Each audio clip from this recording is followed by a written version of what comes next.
Good evening and good morning and good afternoon. We could say a bit of everything this time. I wish every Friday had a little bit of Brazilian soundtrack to go along. We have to tell you guys, there's a majority of Latins here. Alinio is undercover in Aspen, but he's Brazilian. Sergio is undercover in Texas, but he's Mexican.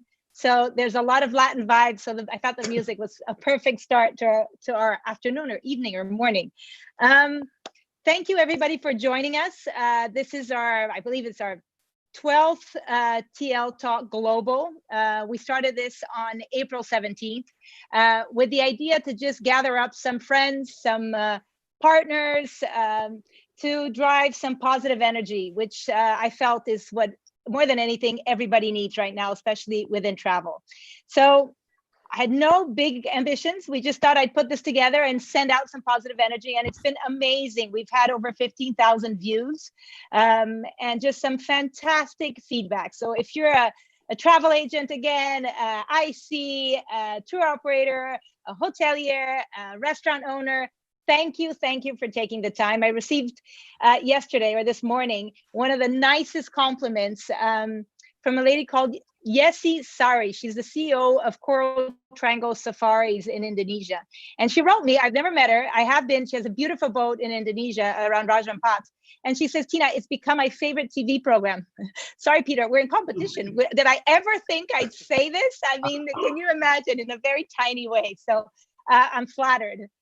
For those that do not know me, my name is Tina Lira. I am the founder of TL Portfolio, which is a representation and PR agency throughout North and South America. I have an amazing team of 17 women, 7 offices in Brazil, Argentina, Chile, Mexico, and then 2 offices in the US in New York and Los Angeles. So great team of women, which I'm happy to say are still with me. And without further ado, I want to introduce this incredible panel of friends and partners. I'm going to start with Toby Smith because it's very early. He's living in Saturday while we're all living in Friday. So Toby, firstly, thank you for getting up so early. You're welcome. Good morning. Toby is the deputy chairman of Swire Hotels. It's a portfolio of emblematic hotels, including the House Collective and East in Beijing, Hong Kong, Shanghai, Chengdu, and Miami. Toby was born in the UK. He joined Swire as a management trainee in 1991 and has had numerous positions as well in shipping as well as aviation that has taken him to Papua New Guinea, Vietnam, Turkey, Sri Lanka, Singapore, Australia, France, pretty much everywhere. I have been very fortunate to have experienced the House Collective. They are amongst my favorite hotels. And despite the most amazing quality and experience that you offer, I have to tell you, that's not the best part of Swire. The best part of Swire is your team. The team and the energy and the DNA of your team is just really what sets it apart. And so I have to send a big kiss to my dear friends, Chrissy Lincoln. I've had many enjoyable evenings. Brian Williams, Marcel, I know he's no longer there, but still, Mark Passmore, my dear friends at East Miami, Andres and Giovanni. So thank you so much for being here, Toby, so early in the morning. Jumping on to Aspen, Alinio Azevedo is Managing Director and COO of the Little Nell Hotel Group, a division of Aspen Skiing Company. He's had an amazing career of over 20 years, including passages through Lowe's Hotels and in charge of development and expansion for the Four Seasons Hotels and Resorts out of Miami. And again, I'm so fortunate here. I am a huge fan of Aspen. I'm like most Brazilians, or some Brazilians, some lucky Brazilians. I try to go every year. And I have to tell you, I am, for those that know me, I don't cry easily. But your team made me cry when Mark Elias and Pete invited me to go for the first time. I went kite skiing. And I thought, I go skiing. This is easy. What's the big deal? And I felt I was flying, and I got to the bottom of the mountain and I had tears and I hugged them and I said, you don't know me, but I don't cry, but I was flying. Like, I didn't know I could fly. So it's like the most incredible experience. So thank you for being here. I'm a huge fan and I want to fly again very soon. So hopefully I'll be visiting you as soon as possible. Tina, So it's a pleasure to be here. Excited to be part of this conversation. And as you mentioned, Aspen is a special place, but more special than Aspen is the team that you just mentioned. Those guys are amazing. Amazing, amazing. And on the slopes there, they picked me up from like major holes. So they're just incredible. Jumping over to Mexico Lindo Querido, Sergio Lozano, thank you so much for being here. He's Managing Director of NUBA Mexico, as well as Vice President of Business Development for NUBA Latin America. In 1982, Sergio, after 38 years in travel, he opened Lozano Travel. He's also the founder of IT Explorer, as well as Travel Studios, two technology businesses in travel. Again, I think today and before, you were a benchmark with Lozano Travel. You remain a benchmark in Mexico with NUBA, joining ITG. And like everybody else here, the people make the difference. So besos to Alex, my dear friend Liliana, to Rodrigo Garza. You have a great team. So thank you again for being here, for being our partners for so many years. It's a pleasure. Pleasure. And so I had to leave Mr. Greenberg for last.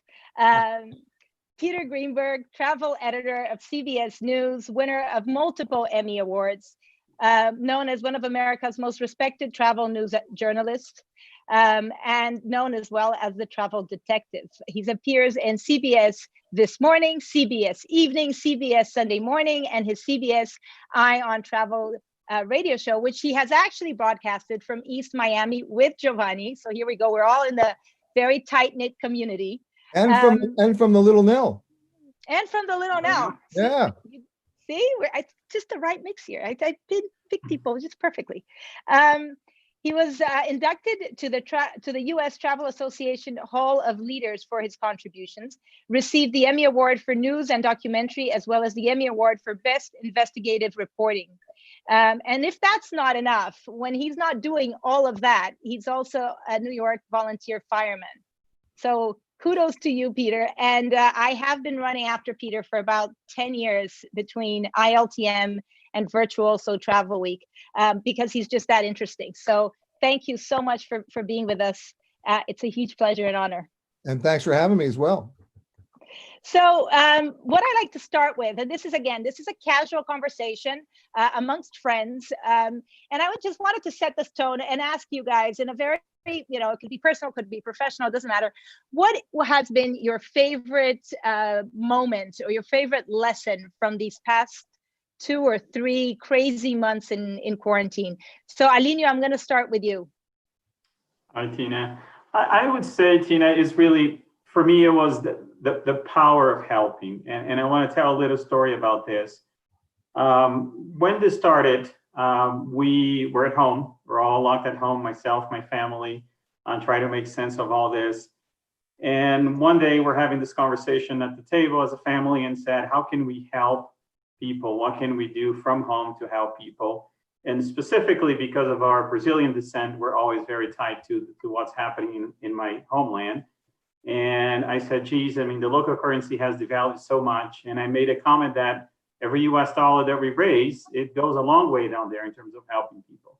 Anyhow, long story short, from that conversation, my 15-year-old daughter started a project using GoFundMe. Like within half an hour, all that was set up using GoFundMe. I reached out to the Rotary Club here in Aspen, which I'm a member of. And within 2 months of that, we were able to help more than 500 families on the side of the world. So a big lesson learned to me to say, there's so much we can do sitting from our living room. And I would even extend that to say help can mean many things. It could mean financial help, but it could also mean a phone call to someone who is lonely and needs something. So to me, that has been the greatest learning experience, our ability to really make an impact from our own living rooms. That's beautiful. And it's very, very true. Every little counts, right? And it's just starting the wave going. And I have to empathize with you because this is not something I've ever done before. And it's fantastic. I think, as my daughter says, when you start to help, you realize it's so much more, the feeling of giving is so much nicer than receiving. And it's a gift that at the end of the day, you're giving yourself the best gift you can. Toby, tell us how Saturday is going and how's it been? So far, so good. It's still quite early. But no, I was thinking about this sort of, what can you take, what positives can you take from obviously what is a terrible situation across the world? And for me, what struck me again was the spirit of the people here in Hong Kong. They didn't wait for sort of government guidance on what to do, and maybe that's part of a lesson of SARS, 2003. But immediately, private enterprise went into action, and individual citizens went into action. People were wearing masks. Lift buttons were being disinfected every 2 hours. Temperature checks were being taken every time you go into an office building, into a restaurant. And it was just, it was that spirit of, we've been through this, we can get through this again, and we don't need to wait to be told what to do. And I think that's a lesson that could be learned by a lot of people around the world to because some governments are performing better than others, clearly, in this situation. But I think there is you don't have to wait for governments to do the right thing, and to look after yourself and to protect others. So I think that's, for me, has been one of the most positive things is seeing Hong Kong really true to form, sort of dynamic and self-sufficient in that regard. So it's a small glimmer in an otherwise sort of fairly dark place at the moment. But yeah, that's kind of been my abiding positive memory from this. Yeah, no, and I think Hong Kong was a benchmark. The hoteliers really united as one force to convey the right message, and it's so nice to see competitors coming together and as you said, uniting to make the right call. So for sure. ¿Qué onda, Sergio? Tell us, what's your takeout of this quarantine days? Well, I can say that it's been interesting, and I think for me is that I've confirmed that we are adaptable beings, because can you imagine, we are in this industry, we used to travel all the time. So when you're told that suddenly you have to hold that and stop, it is quite a challenge. I mean, I've been commuting every single week for 20-something years between Texas and Mexico City. So when they tell you suddenly that you're not going to do that for 3 months, and that you're going to have to diet in travel, which is what we do. I mean, we're in this industry. So I can't complain. I mean, I've been able to adapt. So I've been dieting in travel. Of course, I haven't been able to diet in other stuff, which is like my biggest complaint, which of course, it's not my fault. And of course, the other thing is my wife, she used to say, see you next week or whatever, because all the time I'm traveling every single week. And so we've survived 3 months together, and we're okay. So for me, I think that's been a great discovery. But I can't wait to get on a flight anywhere, please, I beg you. And I think we appreciate more than ever flying and going somewhere. I think it's definitely in our blood, like it is in many of our clients. So I think we've taken for granted many things. So I can't wait to go back on the road. And so I think it's been very positive in many ways. For sure. We appreciate those little, we used to complain, oh, just another flight. Now we just miss it, right? It's like, I miss everything about it. And I'm sure, I think all of us compete, but Peter, I mean, being stuck in one place for you must be just like, I don't know what it feels like. Well, this is the longest period of time I've ever been in one place since I'm 17. So I'm about 30 seconds away from from becoming a barricaded suspect. But the real takeaway for me are three things, really. It's time, it's conversation, and it's community. I've had the time now, because I am in only one place, to think. I've had the time to communicate. I've had a great opportunity now to call people I haven't talked to in years, just to say hi, no agenda, just to reconnect. I mean, not always all on Zoom, I might add. And then community. It's given me an opportunity to do something I've never done since I was like 11 years old. That's walk the streets of where I live and actually rediscover my community. And that is something that I think we're going to see a lot of as communities open up now, as states and cities and countries open up. As people begin to get out and travel, they're going to stay relatively close to home initially, which will allow them to do what? Rediscover their own community. The only way I've been able to get through this is I actually created a new passport for myself, and I stamp it every time I go between the bedroom and the living room, and it makes me feel better. It's a good idea. I should take you up on that. Yeah. Yeah, I know. It's the little things that make a difference. And I wanted to start off, and since we have here the opportunity to speak to the future, so I'm going to start, like, why not start with that? And the first question, therefore, is to you, Toby. There is no doubt. We say China's in the future. You're literally ahead of the curve than the rest of us. And I would love if you could give us a glimpse, and more on a macro level, not so much on the operational aspects of policies and procedures and all that. But if you step back and you look at people coming back into a routine and restaurants and going to work and all that, is there any difference in behavior, in profiling, and preferences that you think might survive long term? So not so much the little differences, but can you give us a sense of something that's changed? Yeah, I think what we've been most struck by actually is how little has changed. In fact, I mean, you're right. China and Hong Kong in particular. I mean, Hong Kong only had 1,100 cases and 4 deaths, which is a remarkable achievement in a city of nearly 8 million people that's incredibly densely populated. And as a result, they never had to really go into full lockdown. China did in more of a lockdown, obviously, and now that's opened up. But some of our hotels are, the Temple House in Chengdu is back at 70% occupancy, and the Middle House in Shanghai is pushing back up towards 50%. East Beijing also around 50%. Hong Kong a little slower because there's no domestic traffic. But what's most striking is in the restaurants and bars business. So but in Hong Kong and in China, the restaurants and bars are absolutely packed up to the maximum. There's been a gradual relaxation of the restrictions. First of all, in Hong Kong, it was only 4 people per table. Now it's 8 people per table. There needs to be a meter between the tables, etc. So those precautions. But on a general level, what we observe is people are desperate to get back out. I mean, it's a bit like us desperate to travel again. People are desperate to get out, to go and have a great meal, go and have a drink, to see their friends. And so for us, the new normal looks remarkably like the old normal. People are shaking hands, they're giving each other a kiss on the cheek. They are, it really is the spirit of, we've beaten this. And I realize that's, have to be careful, because obviously a lot of countries, and Brazil and the US obviously still a long way from being able to say that. So it's not to try to sort of say that Hong Kong is showing off, but it's just the people that I think looking to the future. And if we are a little bit of the future, then I think there is a lot of optimism around. People say that, we don't want to continue to live our lives as we did when we were in lockdown. We want to go back to what we had before. And I think China and Hong Kong in particular are demonstrating that it's possible. You can go to a restaurant, you can go to a bar. And yes, there are some things which have changed.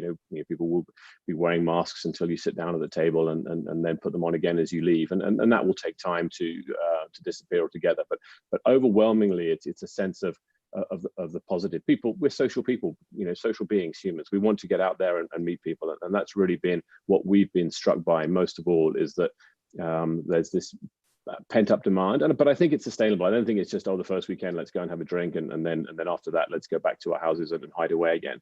Now that people can move more freely, they are very, very keen to do so, and for me, that's a really positive sign.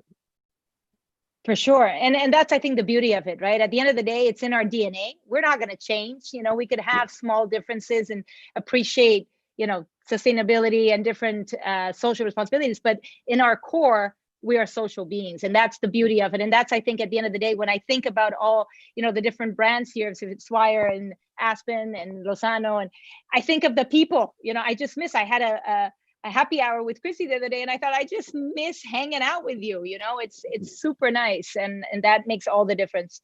Peter, I wanted to ask you, Skift mentioned in one of their news articles that a tourism's new campaign, competitive advantage, will be protecting destinations instead of promoting destinations.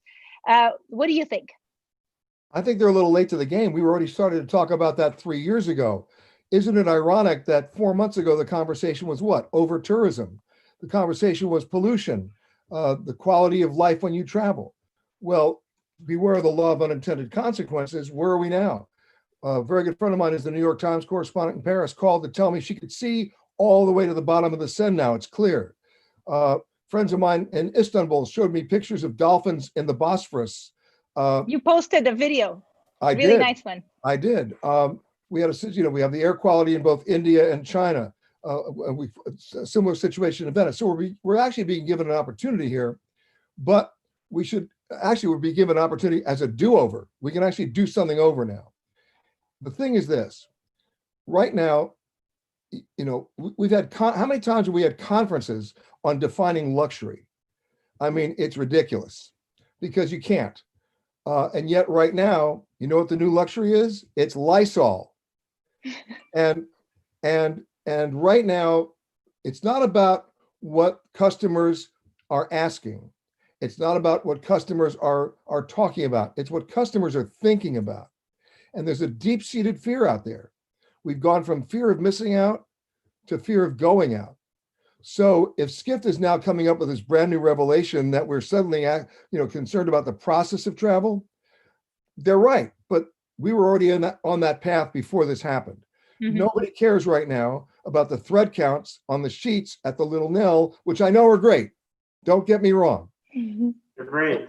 But what they really want to know, short of the Little Nell changing its name to the Hazmat Inn, how is that room going to be ready for me so I feel safe? Everybody's looking for a guarantee. And as Toby mentioned, in the absence of widespread testing or a workable vaccine, everybody's looking for a guarantee. Consider this. Even Donald Trump, who's hosting his first political rally in Oklahoma, is making everybody who show up sign a waiver saying if they get the disease, they can't sue the Trump campaign. Even he wants a guarantee. He's not giving any guarantees, but he wants one. So we're living in the world of waivers and attorneys now. And let's not ignore that. The lawyers are involved in everything. And nobody wants to have liability. Everybody wants a guarantee. And at the same time, we're in this battle between saving the economy and saving lives. And the two shouldn't be mutually exclusive. We have to figure out a way out because people, look, I'm dying to get out of here. I can't wait to go on a plane. I would have gone on a plane 13 weeks ago, except I had nowhere to go, right? Nobody wanted me, but I would get on a plane tomorrow. So you got to give people a reason to have their security blanket, to reach their comfort level without beating them over the head. I mean, I don't think they want to see a parade of Lysol for 24 hours, but they do need to know that it's going to be okay because it's the subtext, right? It's not just, can I go to Hong Kong? It's, can I go to Hong Kong? And if something happens, can I get home? Who's giving me that guarantee, right? And look, it ain't going to be the government. Yeah. You guys, everybody who said that before is absolutely right. We need the private sector to be creative. We need the private sector to be creative in terms of those kinds of guarantees about your medical care when you're there, repatriation. And we need the private sector to kick the insurance companies in the butt because they wrote worthless policies. Every year insurance policy was worthless. And for people who make reservations online, you can't complete the transaction without opting in or out of insurance, not knowing if you're even covered for anything. That is misleading and it's deceptive. So those are the things that the industry needs to do right now, because that's what people are thinking about. Yeah. No, and this is the positive transformation that's going to come out of this, right? I think that we're gonna be better off in the new normal, in the other side of the tunnel, even though it's gonna be feel and look very similar. These are the little subtle and important differences that are going to come out of it, hopefully. In preparing for this conference, I always like to do a little bit of research with my team. And, you think you know a brand, you think you appreciate the brand.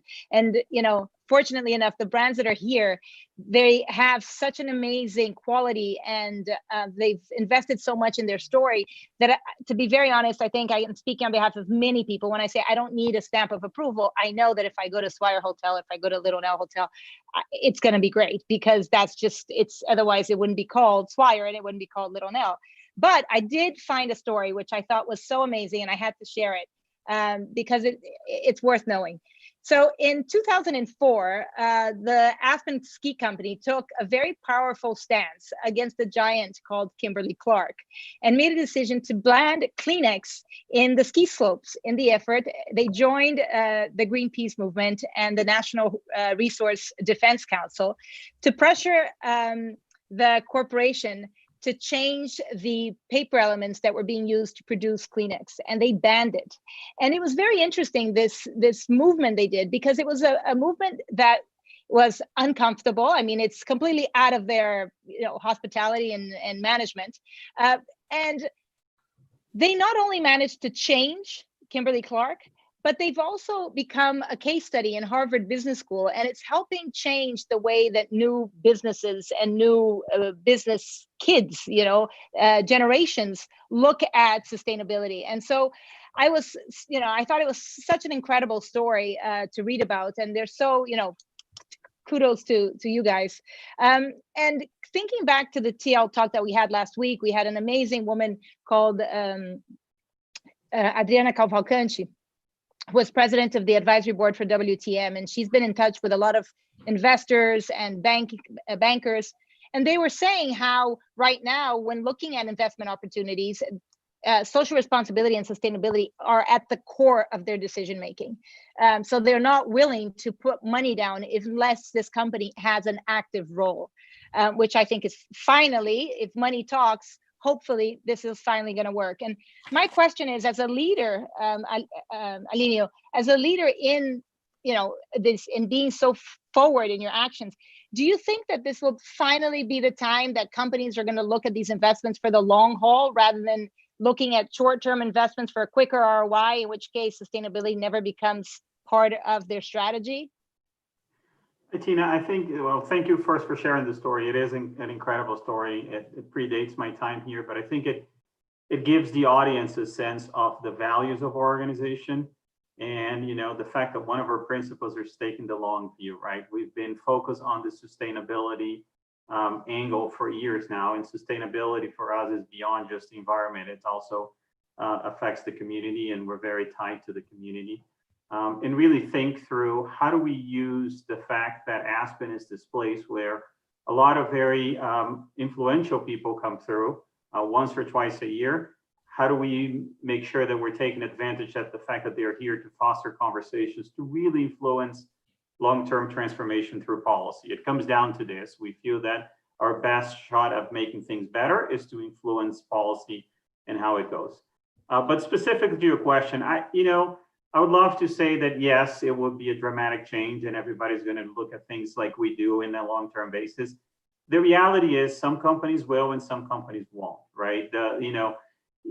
Companies that are publicly traded will continue to have the pressure from Wall Street to show results and to perform on a quarterly basis and to report quarterly earnings or quarterly development pipeline, whatever it is. Some companies that may have the benefit of taking more of the long view, like we do. We're very fortunate that we're owned by a private family, and therefore we have the patience to do things and look at things from a very long-term perspective. So my personal opinion is, yes, I think there will be more of that, but don't necessarily see that everybody's going to be able to do that. The flip side of that, which gives me even more hope, is though that this change, if in the past was being driven by management and by ownership of the organizations, I think now is going to be more and more driven by your client base. Your guests will demand that type of behavior. Your guests will ask you about what you're doing. And if they're not happy with the answer, that may impact your business. So I think there's reason for optimism, but I'm not kind of painting a rosy picture that all of a sudden everybody's going to start behaving in that way. Yeah. Very, very true. But hopefully, if investors demand it, more people will jump on if it makes a difference to your pocket, right? That usually tends to help. I think, Tina, if I could jump in now, I don't think the two are mutually exclusive. I mean, just looking at Swire, for example, I mean, yes, we are a company that does take a long-term view, but it is a public company as well. Swire Properties is a public company. And so we are also answerable to shareholders, but it doesn't stop us from investing heavily in sustainability as across root and branch. So whether it's in hotel operations or whether it's in the construction of new office buildings, or even in fact the demolition of old ones and how you deal with the waste. I mean, and I think, yes, increasingly people will start to, or they already have started to take interest in how in a company's sustainability performance. I mean, Swire Properties on the Dow Jones Sustainability Index is #1 in Asia and #8 in the world, and that really has its resonance, amongst office tenants, for example, that are looking to move offices, and they want to come into an office building which meets these standards, and doesn't just meet these standards but exceeds them, and is a regional and global leader. So I think it is possible for public companies to do it. I agree with Alinio. For private companies, not subject to that pressure from shareholders, it is probably easier. But I think public companies shouldn't use that quarterly reporting as a reason. And if I can jump in for a second, Please. It's not just about investing in sustainability, it's about investing in communicating the sustainability. So, your guests and your clients and the people who spend money need to know how they connect the dots. We go back, 10 years ago with the plastic card on the bed saying, help us save the environment by not washing your towel. And the cynics like me would say, first of all, I thought it was humorous, it was a plastic card. And then I kept on saying, I want to follow the money. How much money are they saving? And then one day, somebody at a hotel took a proactive stance and said, come with me. And they took me down to their laundry. And I never saw washing machines that big in my life. And what I saw there, and I saw the amount of chemicals and phosphates they had to use, I was first in line to say, hey, don't wash my towel today. And then with the money that they saved, they took the next step by letting me know where I could follow the money, where it was being put to even better use to continue to maintain the sustainability. So you need to get your story out too. It can't just be in a quarterly report. Yeah, and that's the hard part. And that's really the hard part, because there's so much marketing that goes along, and for the end consumer to be able to know, to decipher, which is blah, blah, blah, and which is the real deal. Unless you go out there, please, Peter, and show us. But you know what it is? It goes back to what you said when Skift wrote that little piece. It's process versus product. If you can understand and appreciate the process, you will value the product.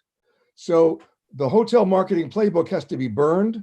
It's not about showing me a beautifully food shopped or beautifully art directed room. I want to see how they made the room. I want to see where they got the soap, where they got the shampoo. I mean, those are the kinds of things that are going to touch my body that people really want to know about. Now, they may not be asking about it, but they're thinking about it. Yeah, no doubt. And Toby, on that note, I wanted to dive in because Swire has a very strong commitment and of a full spectrum of social, environmental, economic impact, and sustainable development policy. And personally, I love the climate ribbon at East Miami. I think not only it's a design sculpture, but it's also extremely effective in their air conditioning and movement of sea breeze and all that. So it's phenomenal, and it also provides shade and so forth. Exactly what we're talking about. There is a calculation of how much does that drive demand, right? And the question is, will it drive demand more in the future? And then how do you look at that? Have you, as a company who is so well vested into the building of LEED buildings and everything you were saying, do you see a conversion of that into an ROI? I guess let me just sort of preface by saying I haven't been involved directly in the sort of construction development side of Swire Properties, just really on the hotel operation side. But as a rule, I'm taking the climate ribbon as an example. I mean, there was no ROI done on that. I mean, it was the right thing to do. It is environmentally, I think it adds an enormous amount to the visual impact of the mall at Brickell City Centre. Reducing the need for sort of the air conditioning and having this sort of open air environment. But there wasn't a calculation to say, okay, we're going to spend, and it was a lot of money on that climate ribbon, and that's going to save us X amount in air conditioning bills, because I don't think the ROI would have stacked up. Similarly, closer to home and on the hotel context, we've over the last year or two, we've been replacing in some of our properties, so East Hong Kong most recently, putting in water filters in each of the rooms, getting rid of the plastic bottles, and allowing people to fill up their own water bottle in the room with filtered water. We didn't do an ROI on that. We didn't say we're going to save this much money on plastic bottles and versus this is what it's going to cost us to install water filters in the rooms, because it was the right thing to do. And as Peter was alluding to, you've got obviously pressure from consumers, and you'll get people posting saying, "Why are you still giving me a plastic water bottle?"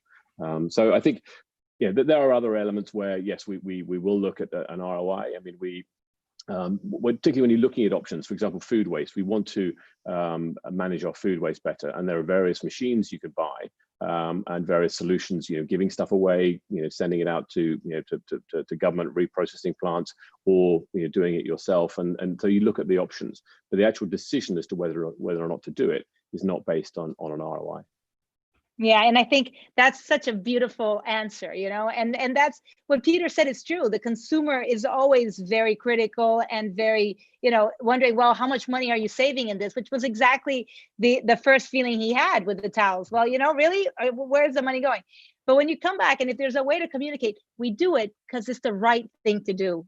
That's like so impactful. It's like, it's the right answer. That's the heartfelt reason to do this, and it's not an ROI, and I think it's a great message. That's the way it should be. And Sergio, we were reading also an interview with Ana Alonso, the managing director of NUBA in Spain, that she did recently for Hostel Tour, and they were asking her if she believed that sustainability was going to be a driving force for travelers coming out of the pandemic. And she said that yes, that she was seeing that already, and that it's part of NUBA's DNA already, a sustainable model. I would love to ask you, what do you see is the role of the travel agent in the process? Because there is a big movement towards agencies saying, the hotel, from one side, hotels should be more sustainable, which I fully agree. But the question is too, does the travel agent have a role in curating the portfolio to make sure that they incentivize buyers to choose the right hotel, or should they offer the array and leave that decision to the end, to the buyer? And secondly, what is the agency's own responsibility as a company to actively also have a social responsibility platform and principles and sustainable model? Yes, I think there's definitely a new consciousness in our surroundings and in the environment, and I think historically humans, we've taken things for granted, and we've taken a lot of things as given. I mean, I'll just give you a simple example. I was the other day on a webinar offered by a live presentation of a guide in St. Petersburg giving a presentation of the Hermitage Museum, and I've been there like 3 times to that museum. And when I was looking at it, I wish I could go back in time and really go back and appreciate every single detail of the times that I've been there. And I think that same consciousness now is happening around everything in what we do and where we travel. And I think it's a natural giving thing for us as travel advisors, that we work with our clients in what we're expecting for ourselves. I mean, we're travelers. We've been everywhere. Wherever we send the client, we've usually been there. And especially if you've been in remote places like Antarctica, which I was lucky to go there a year ago. And I think it's something that we're changing. And so when we plan something for a client, you plan it for yourself. And when you're researching and investigating, you want to make sure that this new consciousness that we have goes along with what your client is expecting. And it's given, because I've been where he wants to go. I am his guide. I am advising my client where to feel safe and where in the world this sustainability program is implemented. And so I think we're more important than ever. I think our clients are appreciating more than ever what we do for them, because they want to feel safe. And it is our responsibility, definitely, as travel advisors, to meet that. And but it's giving. I mean, I would not send anyone to anywhere where there will be any sort of risk, even if it's a healthy risk, or even like Peter said, I don't want to send someone somewhere that I cannot guarantee that he'll be able to go back home after he's visiting a destination. I don't want that to happen to me personally. So that's the thing. When you work with clients, you're working with yourself, And of course, then eventually, that's why your client trusts you. So yeah, there's a responsibility there, but it's given. We're giving it naturally to the clients, and we're very much more conscious about everything. Like you were saying, I will always used to read the signs on the towels. You know, if you want it not being washed today, just hang it. But then the challenge is when you're paying so much for a hotel, you know, a night, especially on the luxury market, you don't expect that to happen. But I think that's changing, because you say, I'm paying enough money for me to have my towels washed again. But I think that has changed. We're more conscious now. And I think the luxury client is the one that is going to pay the additional fee for that, whatever it takes. So that's why, for me, I know this is the first market that is going to go out and start traveling. No, it's fantastic. I agree with you. And it's nice to see, because before all of this, people would say that the whole green movement and all this demand for sustainability was more of a different generation. And I think everybody's embracing it now. And that alone is a good change. It's a good addition to the new normal. Peter, I've been attending a few roundtable discussions with industry leaders recently, and what we are hearing from the hotels that are already open and the agents who have their clients traveling alike is that clients are really not asking about hotel cleanliness procedures. And at the same time, most hotels seem to be on a roll about the subject. It's like what you get inundated by emails. It's everybody's talking about, you know, what chemicals and how many times they pass the cloth. And so I think that the origin of that desire with all this messaging of procedures of hygiene is obviously they're trying to get it's the big word right now, it's to gain their trust. Right. However, I think they're missing the mark, because at least for me, as I said, I trust Little Nell, I trust Swire, I trust many brands. I don't need to know the product. So my question to you is, what should they be talking about? Because my feeling, it's not that. Well, actually, it's part of that. And I would have to insist that it has to be part of that. But there's something else, and that's this. Think about this. The private sector can very easily identify the negative touch points in the travel experience, right? Whether it's an airline, a hotel, a cruise line, right? If it's an airline, it's all those ancillary fees, right? Nickel and dime, right? Charging you for everything short of breathing. Isn't it interesting right now that the airlines are saying, you want to change your flight? No change fee for the rest of the year. Well, how about no change fee for the rest of my life? Okay, but let's get going beyond that. Hotels, an opportunity for somebody in a proactive way to say, we've eliminated the resort fee for the rest of your life, right? Right, because if you want to come back and gain the trust, I'll share with you a posting on a website recently, on a huge website, by a consumer to the airlines. And they said, isn't it interesting that you're all saying the same mission statement? We're all in this together. Well, where were you when you wanted to charge me $200 to change my ticket, right? So you want to be competitive? Once again, the playbook goes out the window. Be competitive, not on rate. Be competitive on value. And then communicate that. And that's the other half of the equation. There's the health equation, and there's the honesty equation. And then you win. I think, nice. You know, it seems that a common thread between your comment and what Tina just said when she said, I trust going to certain brands. It's all about trust. At the end of the day, it's all about trust.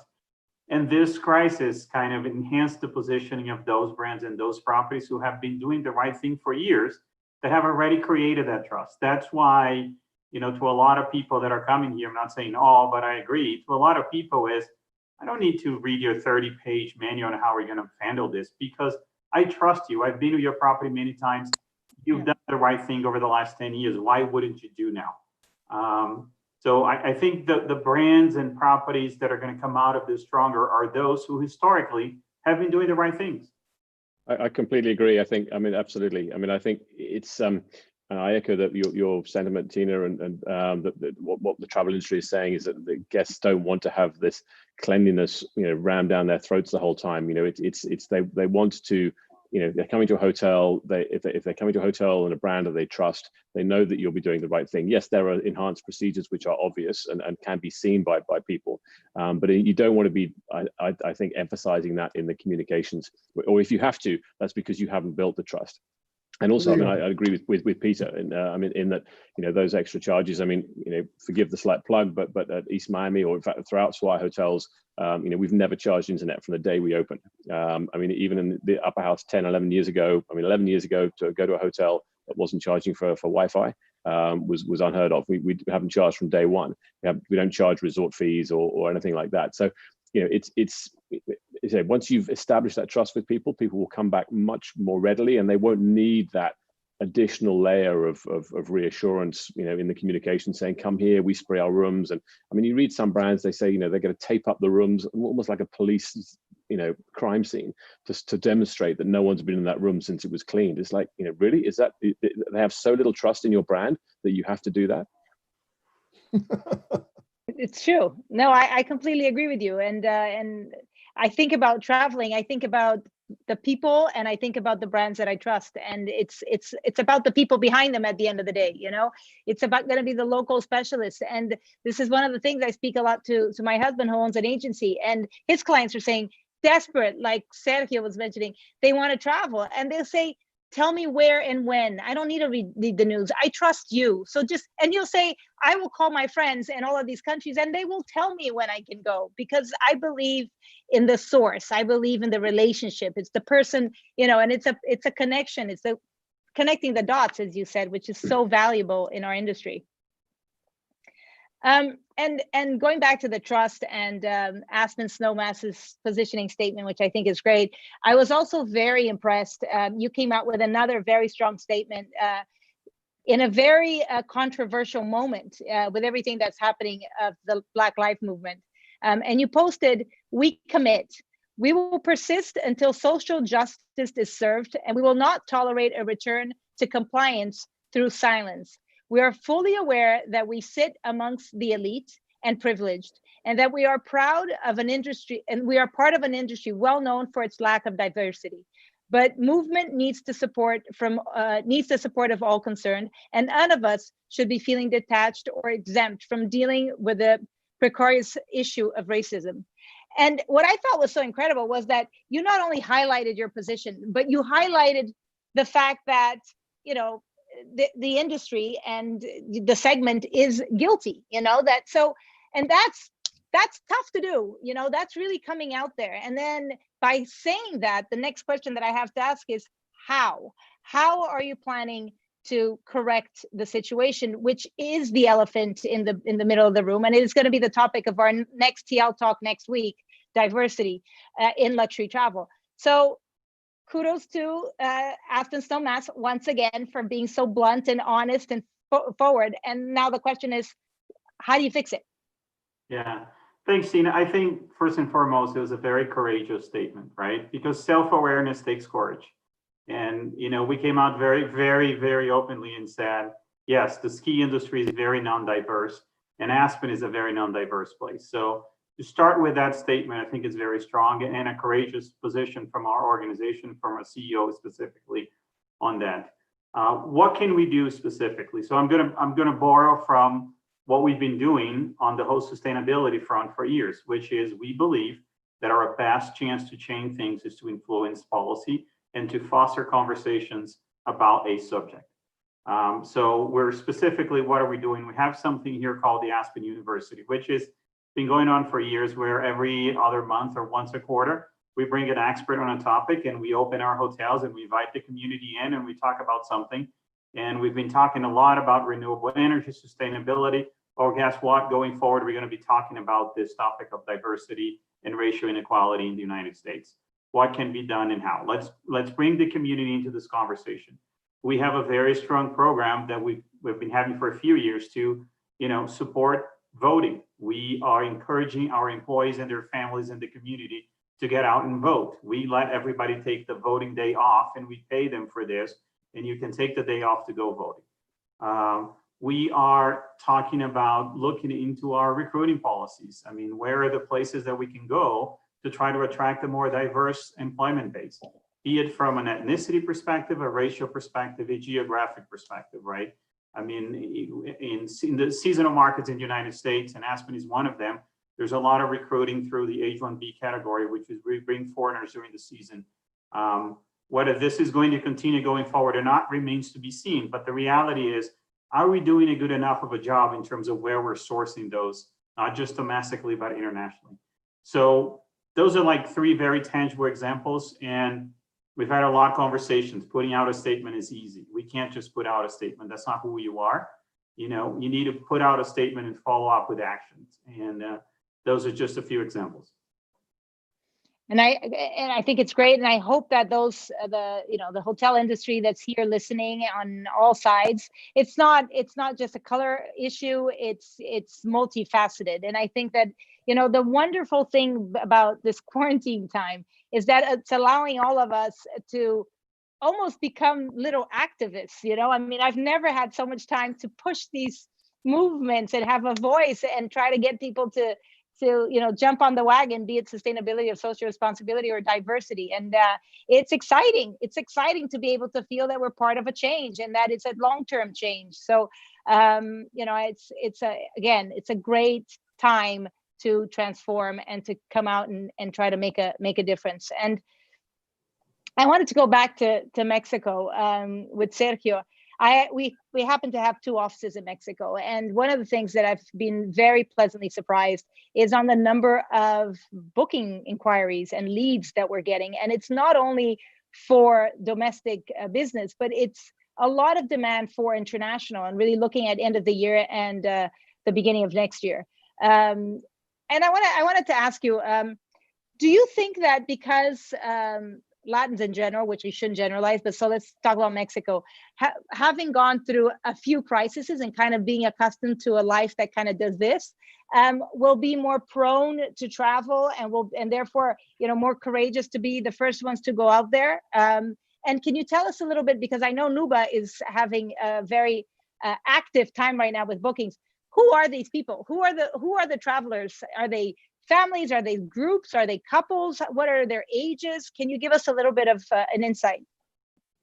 Well, we're having a lot of a little bit of everything, but what we've seen two major trends. A lot of family requests, and because I think our clients are valuing being close with family, especially today. And the curious thing is, even though they're in lockdown right now with everybody together, everybody over everybody, they're still looking to travel together. And I think it's part of the cultural nature of Latins. And we're very adventurous, not in the sporty way, but we want to go out and we want to travel. So we're looking at a lot of families. And also, I mean, the honeymoon part in Mexico, the honeymoon trip is a big institution in Mexico. It's like our average couple travel for 30 days and they travel the world, and with this lockdown and a lot of weddings that were canceled, these couples are desperate to do a trip. So we're getting a lot of that. And of course, on the business side, but not only the business side, on the travel side as well, we've been seeing that they're willing to make smaller weddings because of the social distancing, but rather invest that on experiencing traveling. And it's something that I've already loved. And I've already, on our honeymoons, I've always told our clients, if you're going through, bad times financially, I always tell them, look at your wedding list, take off 20 people and then spend that on the private pool, on the suite, wherever you're traveling. And I think that is becoming a little trendy today. I mean, people always complain about parties and you're not going to like the food, but anyway, spend it in travel. So we're getting a lot of that. And we're very excited because we're looking at it right now, even though we don't know what's going to come. But what we feel certain about is the nature of our clients. They're definitely willing to take the risk and just go out and experience the world again in this new norm But again, it's going to be normal, but we'll see where it goes. But the nature is that it's proven. Our clients are going to go out and they're going to travel for sure. Which is great. Yeah. I have an additional question, and when I see the name Ricardo Azevedo in our chat here, I get pulled to it. And he has a question for you, Peter, which is, after this pandemic, what are the stories that you will find tone worthy to cover? The stories will actually be the people stories, the heroes, not just the healthcare professionals. And I'm not just doing a shout out to Sergio, but I will do a shout out to the travel advisors and the travel agents, because they were working 18-hour days for their clients to get them refunds, to get them rebooked, for no revenue on their part. And I don't think people really appreciated what they did.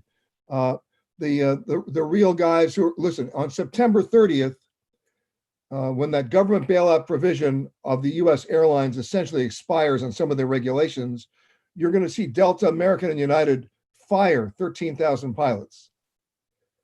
Who are the heroes there?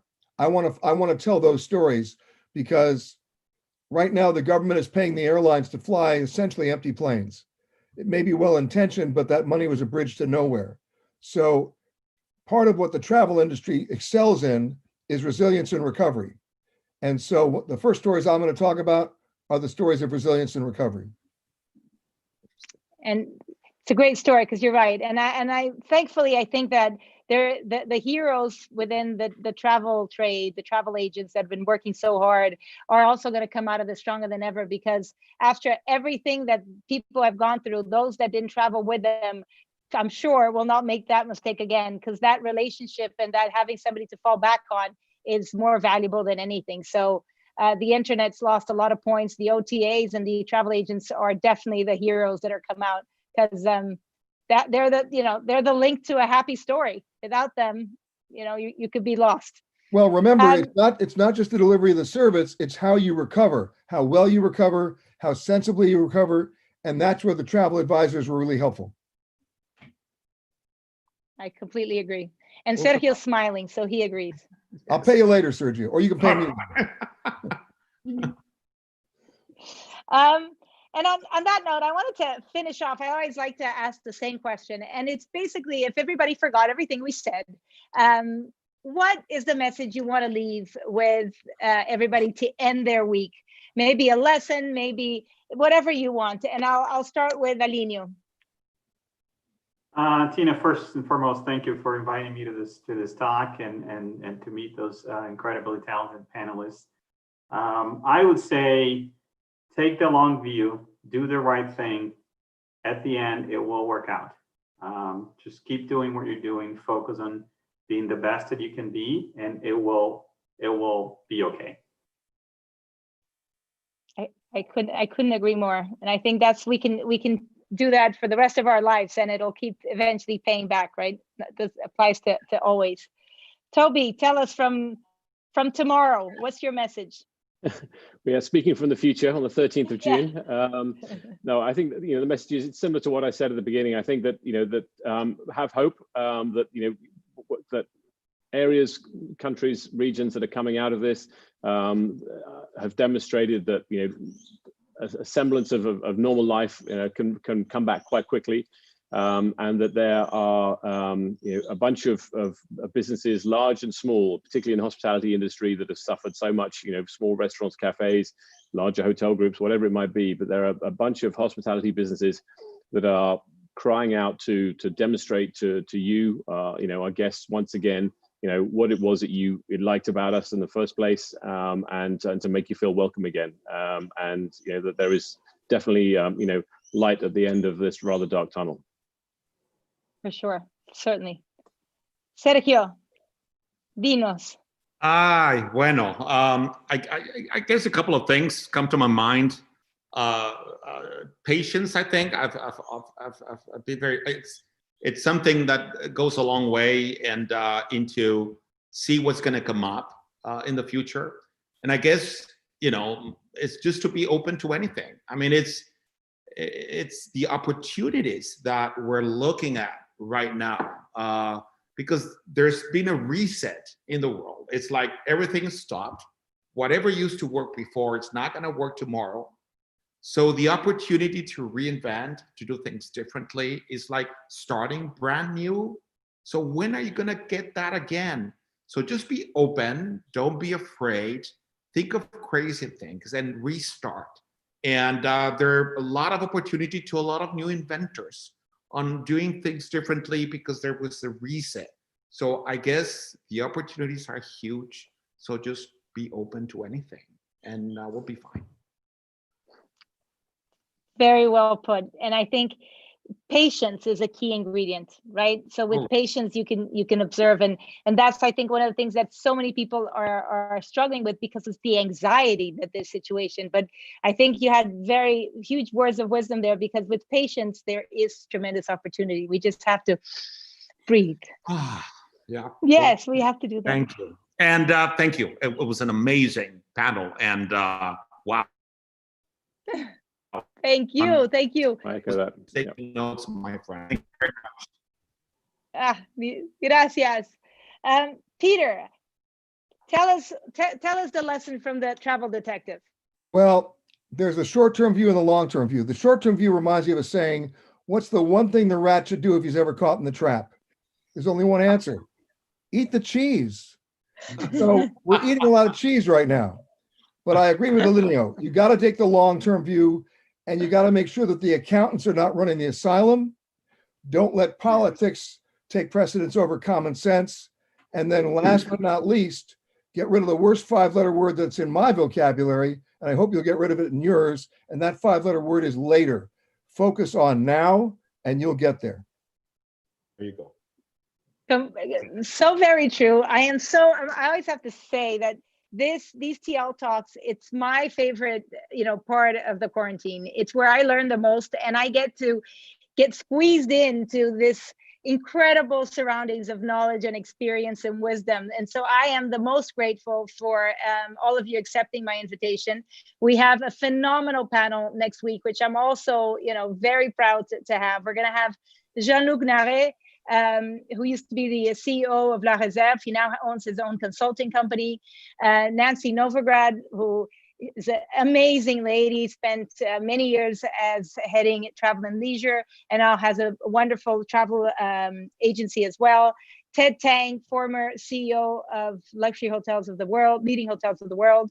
Alexandra Chambla, who's the president and founder of All Tour, and a very dear friend, Danilo Cerqueira, who is the CEO of Tempo VP in Portugal. So we will be discussing the big topic. Let's talk about diversity. So it's going to be exciting. I thank everybody that joined us so much for making time. I wish everybody a fantastic weekend. Stay connected, stay close to each other, keep talking, keep exchanging ideas, stay patient, look forward, and thank you for everyone for being here. I send you a big virtual hug. Kisses to all of you. Mil gracias, obrigada. Thank you. Have a great weekend, guys. Thank you. Thank you, Tina. Thank you. Nice to meet you all. Thank you. Nice to meet you all. Thank you.